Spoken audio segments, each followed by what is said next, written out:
Joni was rushing to a meeting at the office and got caught in a traffic jam. 2 seconds to make a decision, and he's already driving around to avoid the jam. A text message arrived on Joni's phone.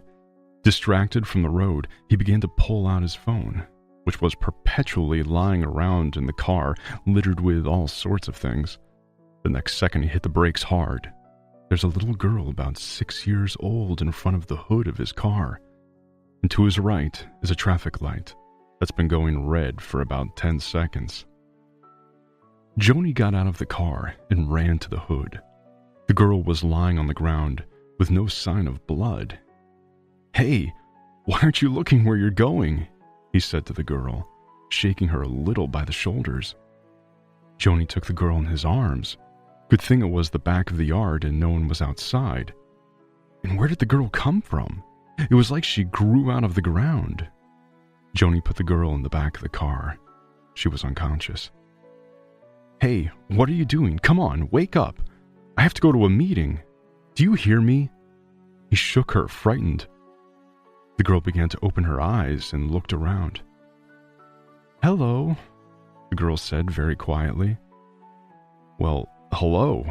Well, you scared me. Listen, how are you? Are you okay? No pain anywhere? Can you walk yourself home?" said Joni quickly. "Yes," the girl continued in a quiet voice. "Do you live around here somewhere?" the guy asked. The girl nodded. "Where's your mother?" kept asking Joni. "Mama's far away," the girl said calmly and quietly. "Is Mom at work? Is Dad at home?" began Joni. "Uncle, don't be angry, don't swear, but don't tell Daddy or he'll get angry," the girl said in a voice that was already quite strong. "I don't have time for your father right now. Okay, that's it, let's go home." Joni started to help the girl out of the car. The girl reached into her coat pocket and started looking for something, then held out her little fist to Joni with the words, "Mama said that when people get mad, they need something to give.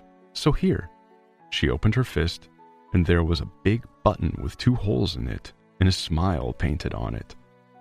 Joni quickly slipped the gift into his pocket and shouted goodbye. "Be careful out there. There are plenty of fools on the roads." The girl ran to the other side of the road, and Joni pressed the pedal to the floor and hurried to his meeting. As he ran into the office, he took off his jacket with one hand while the other searched the folder for the report he needed. He wasn't late, he still had 5 minutes to spare. He walked over to his colleague, Rose. His heart was pounding. He asked, "Well, how's the boss today? In the mood?" Rose replied that she hadn't seen him since this morning, but from the rumors in the office, everything was fine. Joni is an ordinary employee in one of the offices. He has a big day today. He is being considered for the position at this meeting, and they are planning to promote him. Joni really wanted the position. It's a new lease on life for him. He won't be an ordinary employee, but a manager. The meeting began. Something was decided, debated, asked and answered. Everything went on as usual. Joni's boss was an advanced man. He often went abroad to study, and he liked to have advanced people in his staff. After the meeting, the boss turned to Joni. "I'll decide on your candidacy tomorrow. I need some time. You have prepared well today. I want to look at your reports again in peace." Joni calmly walked out of the office. The position was his. He knew it. He had already seen the draft order for his appointment. His colleague Rose had sent him a picture of the order the day before. Rose was her own person in every department of the firm, and, of course, her long romance with Joni kept them both on their toes. Already completely calm, he walked to his office. "Joni, how are you?" someone called out to him. "More than fine," replied Joni, happily going over everything that had happened at the meeting in his head. The workday was over. Joni got ready to go home. It got warmer outside, so he threw his jacket on the back seat of the car and rushed home. No one was waiting for him at home. He is used to being alone. He is more comfortable that way. On the way home, he stopped at a store, bought himself everything he needed to celebrate his little victory. At the cash register, he started to pay and realized they had forgotten all the money in his jacket. He asked them to put his purchases aside. He ran to the car, grabbed his jacket. At the checkout, he stuck his hand in his pocket, and the first thing that came into his hand was a button.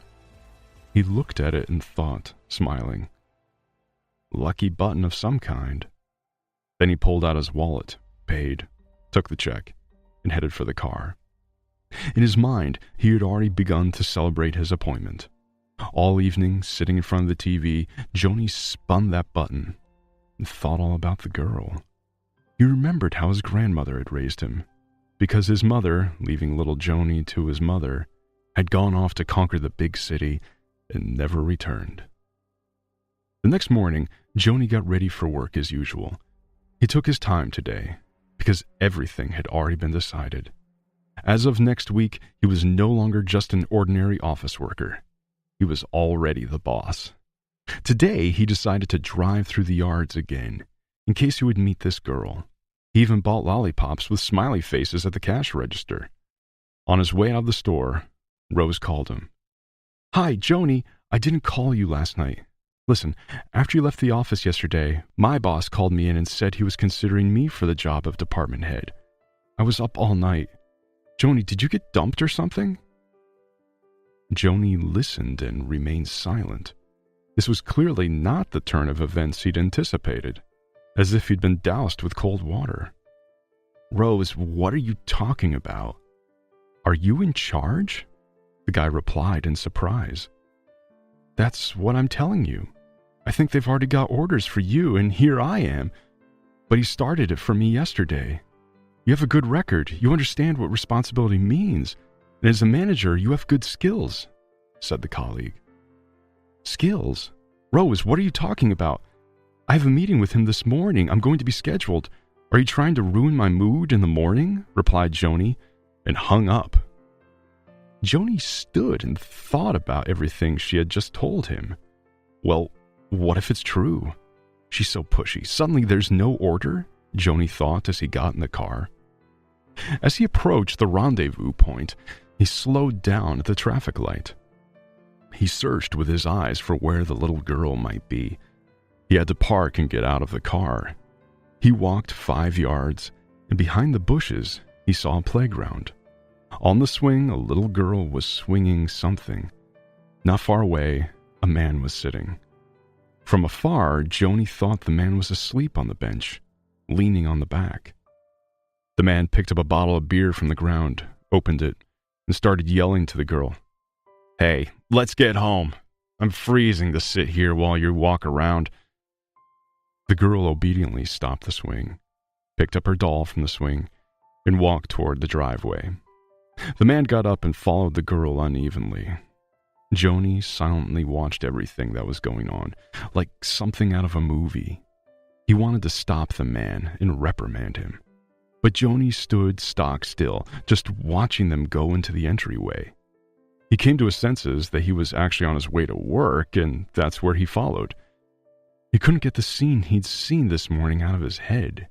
He even stopped to think about Rose's phone call and his promotion. That girl, the doll on the swing, that button. "Joni, your boss wants to see you," came over the phone. "Got it. I'll be right there," he answered quickly as he went. "Joni, do you know that I think you are a very efficient employee? Your department has these excellent numbers. I took a closer look at the report yesterday. I like your approach, but I decided to take my time. I want to keep an eye on your department, and consequently, you. That's why we're not going to give you a promotion order today. Do you hear me?" his boss said. Joni, already distracted from the morning, flew somewhere far away from his body into space. "Yes, I hear," he replied, after a while, confused. "You wanted to watch me work some more.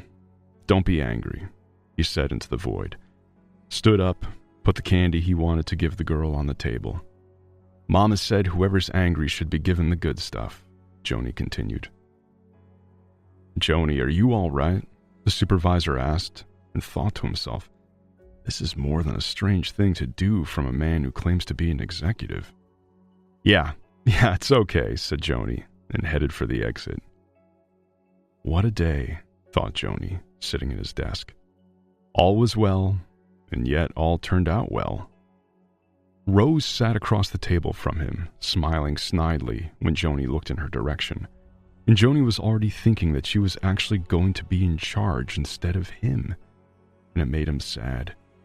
The day passed in thoughts and suspicious glances, each time Joni caught himself thinking that it was not for nothing that he did not trust women after all. In the evening, he decided to drive through that yard again, and if he could, he would walk to the man, apparently the girl's father. After work, he got to the yard. It was already dark. No one was there.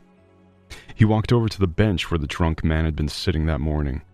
A woman with a dog came out of the entryway.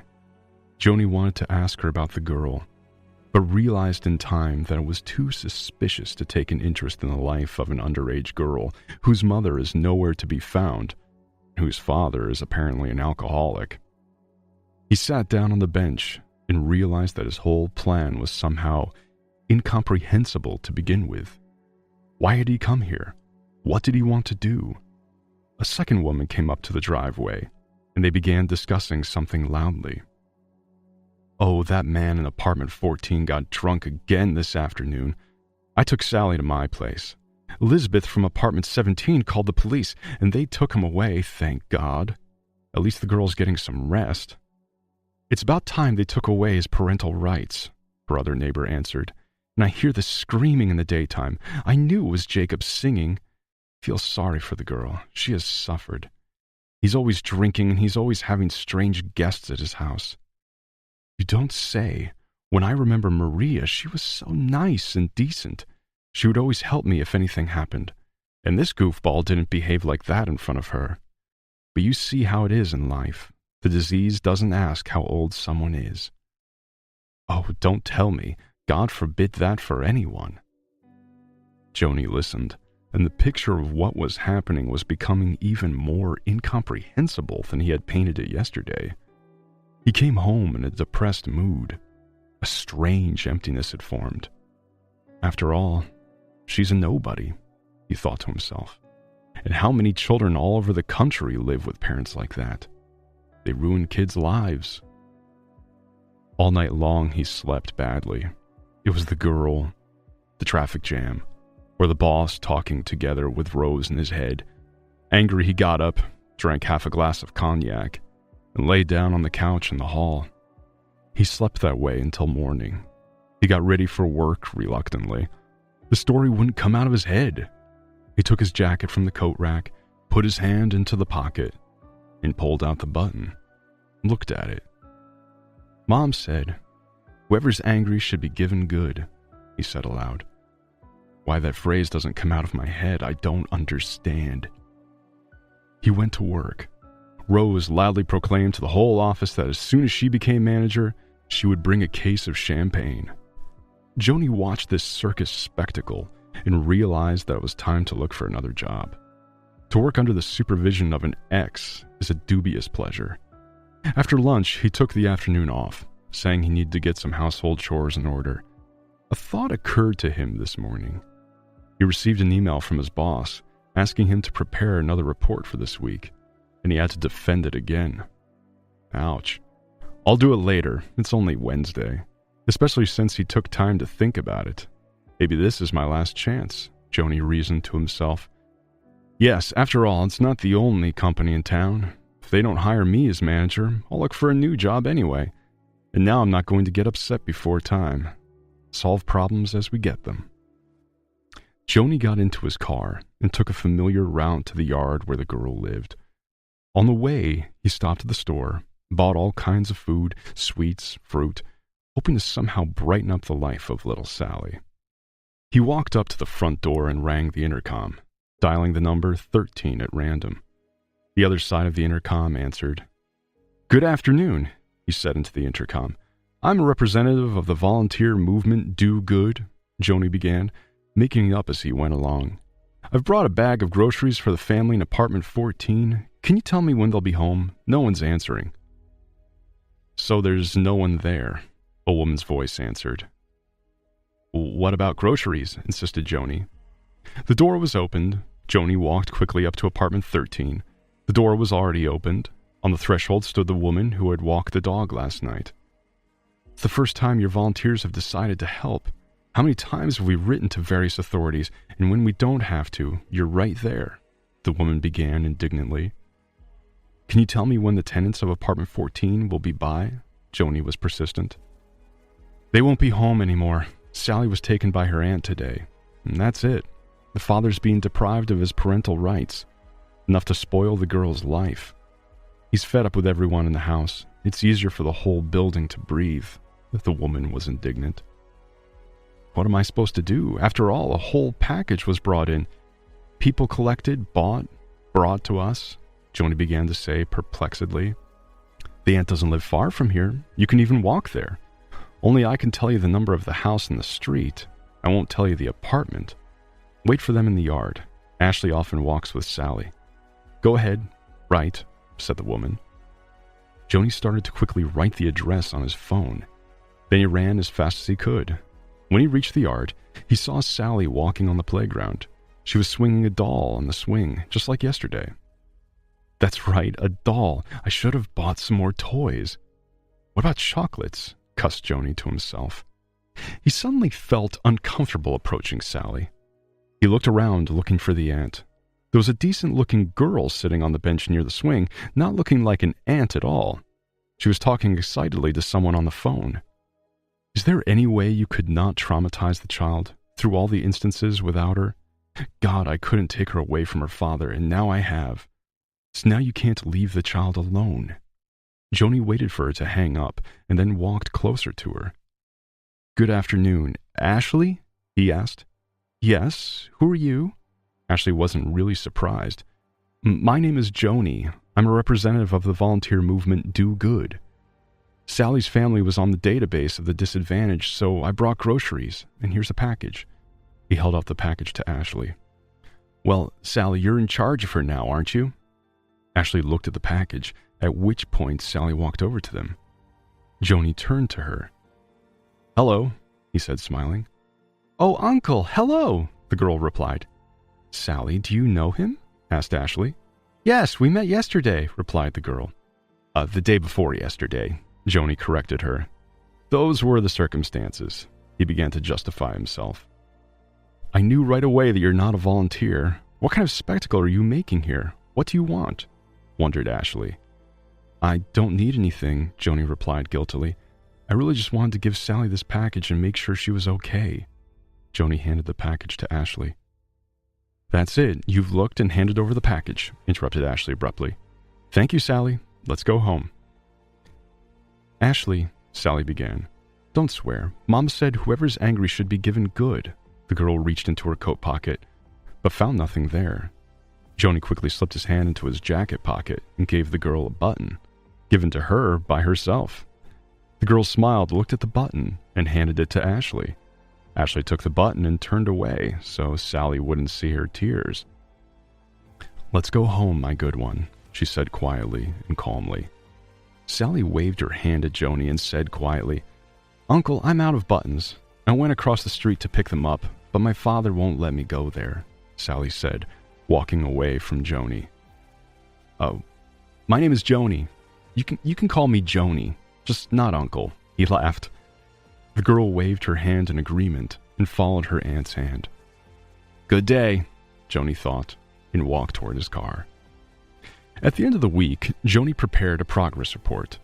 He wasn't bothered by the situation. He even joked with his colleagues that he would stay with them forever, even if he didn't get promoted. Rose tried to joke with Joni that he would have to put up with being her secretary. But all that suddenly didn't matter. Everything went on as it had the last time. Questions, answers, clarifications, opinions. Joni, tell me, what do you think? Are there events that can radically change a person or his life? The boss suddenly asked out of the blue. I think so. Certainly. Every event leads to some kind of change, Joni replied calmly. As you said last time, whoever is angry needs to do good. Does that seem right? Does that lead to change? The warden went on. Joni was once again dragged out of his body into the vastness of space. He who is angry must get good. That's the principle, Joni replied. Well, integrity in our work is a valuable quality. So does it lead to change? The supervisor persisted. In my case, it worked. And in yours? Joni took the initiative and looked at his boss. Well, at any rate, it didn't leave me indifferent. I thought then and realized that there was some philosophy in it, the chief began to reason. It's a very good move, which I hope you as department head will be able to bring to mind. The chief held out the order of appointment to Joni. Sign and proceed with the transfer of cases. Rose will take over your cases. I'll let her know now. Oh, and yes, thank you for the candy for my son, the supervisor added, smiling. After work, Joni drove along the familiar road. Just on the way, he turned off at a little store. He was bringing Sally a present. He was bringing Sally a small bag of goodies. And perhaps it was no accident that fate had brought him together with Sally and her aunt. Perhaps it will lead to something.